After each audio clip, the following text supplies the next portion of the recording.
Hola, bienvenidos. Hoy vamos a recorrer juntos la historia de la psicología, desde sus inicios precientíficos hasta su consolidación como una ciencia.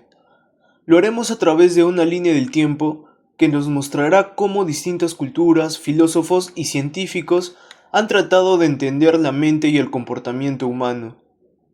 Lo interesante es que en este recorrido no es lineal, está lleno de debates, de cambios de perspectiva y de momentos en los que la psicología parecía más cerca de la filosofía o de la religión que de la ciencia. Vamos a ver cómo pasó de explicaciones míticas y teológicas a convertirse en una disciplina experimental con laboratorios, corrientes teóricas y aplicaciones prácticas.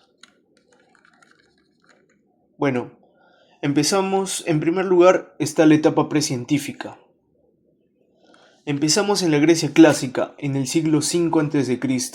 Allí aparece Sócrates, quien nos dejó una frase muy famosa: "Conócete a ti mismo".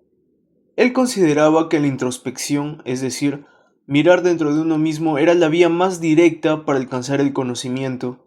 Su discípulo Platón pensaba que el alma era inmortal y que estaba dividida en tres partes: la racional, la irascible y la apetitiva. Esta idea marcó una primera visión tripartita del ser humano. Después tenemos a Aristóteles, quizá el filósofo más influyente de la época, o podremos decir que es el padre de la psicología. En su obra de Ánima, propuso que la mente estaba ligada al cuerpo y estudió fenómenos que hoy siguen siendo relevantes, como la memoria, la percepción y los sueños. Por otro lado, en la misma Grecia aparece Hipócrates, conocido como el padre de la medicina. Él propuso la teoría de los cuatro humores: sangre, bilis negra, bilis amarilla y flema.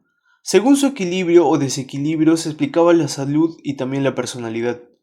Más tarde, en la época helenística y romana, Galeno amplió esta teoría de Hipócrates, vinculando directamente dos temperamentos humanos con los humores corporales. Con la caída del Imperio Romano entramos a la Edad Media. Entre los siglos V y XV, aquí la psicología se subordinó totalmente a la religión. Se pensaba que los problemas mentales eran causados por posesiones demoníacas o castigos divinos.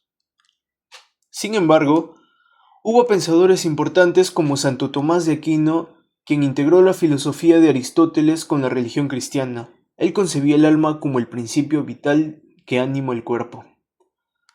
Con el Renacimiento entre los siglos XV y XVI, la mirada cambia. Se retorna el interés por el ser humano y la observación. Realizaron estudios anatómicos del cerebro y del sistema nervioso. Esto permite que la psicología empiece a acercarse a la medicina y a la biología. En el siglo XVII, con la filosofía moderna, tenemos a René Descartes, quien planteó el dualismo. Cuerpo y mente son dos entidades distintas que conectan a través de la glándula pineal. Esta idea marcó un punto de transición hacia una psicología más científica.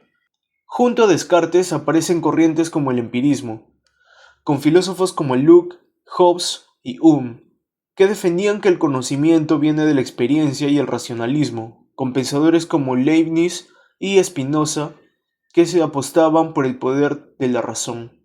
Finalmente, en el siglo XVIII, en la Ilustración surge Immanuel Kant, quien argumentó que la mente no podía estudiarse empíricamente con precisión matemática, aunque sí reconoció que era un campo fundamental. Estos intentos de sistematizar el estudio del comportamiento humano sentaron las bases para que en el siglo XIX naciera la psicología científica. Y ahora entramos a la etapa científica de la psicología. En 1879, Leipzig, Alemania, Wilhelm Wundt funda el primer laboratorio de psicología experimental. Él utilizaba la introspección controlada, donde los sujetos describían sus procesos mentales en condiciones experimentales.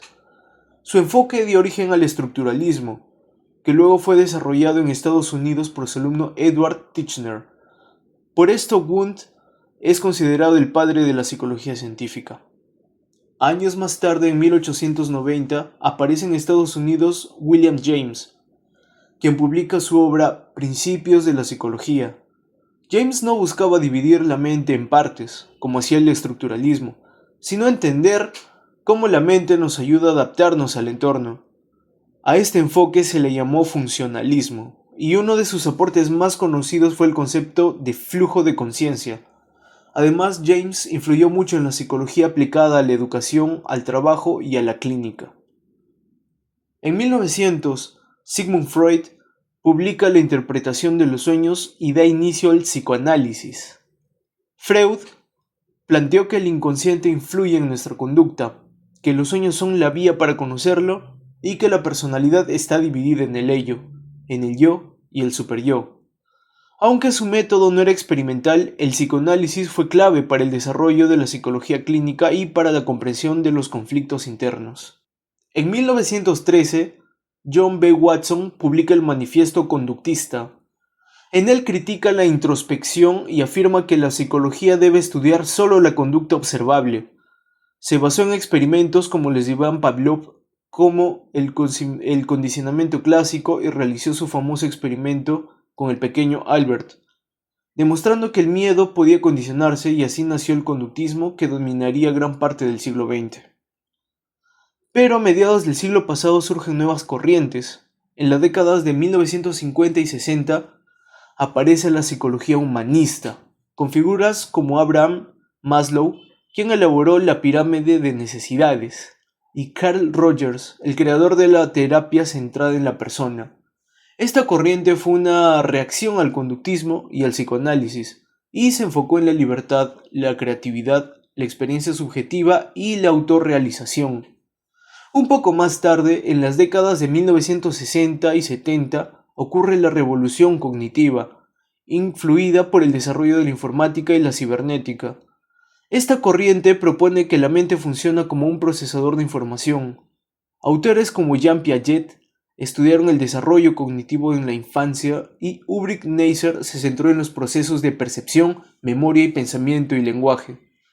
Esta revolución dio origen a la psicología cognitiva moderna, que hoy está profundamente ligada a las neurociencias.